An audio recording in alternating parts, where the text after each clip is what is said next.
When the ship was in the Navy Yard, the fantail was stuck out in the Navy Yard in the Hudson River, and I had sentry duty, guard duty, one night. I think it was in the summertime. We had, as a matter of fact, as I can recall, the old 3 rifle. The M1s hadn't even brought into service at that time.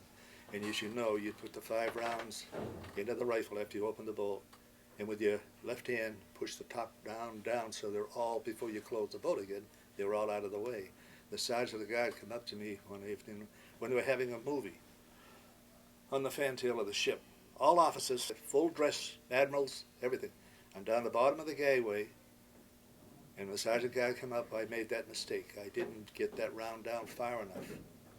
Here it is, quiet summer evening, and all the officers waiting here, and their wives, all in full dress, and all of a sudden that rifle goes off. You can imagine the confusion.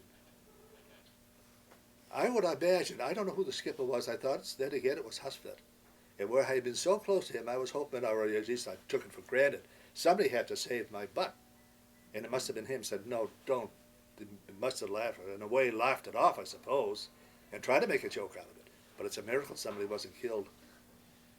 But you talk about a scared kid, about 17, 18 years old.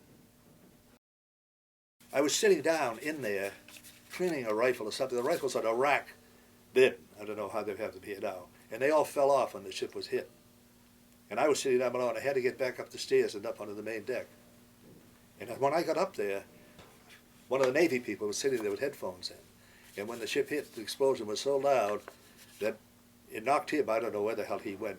But I looked over the side of the ship, and I could see the headphones skidding along in the water. He wasn't there when I got on the main deck. Nope. Because as I come up from the marine compartment down below, on the main deck, as I said, we were going like hell. You would. As fast as those days, I could move that fast at 20. There was nobody on there, but I could see the headphones. As I said, this ship means a lot to me. I had a job to do, but so did all the other guys around me. So we just did it automatically. To be honest, I can't remember being afraid. Your tension, the feelings that you had are so high and concerned, you just do your job. At least that's the way I felt about it. Whatever happened, and you never really thought about it. You know, as far as personal injury, at least I never gave it any thought. When I think of the amount of time I spent on it, the amount of water that I covered with this ship, and I got back in one piece because the ship did its job. It did a damn good job.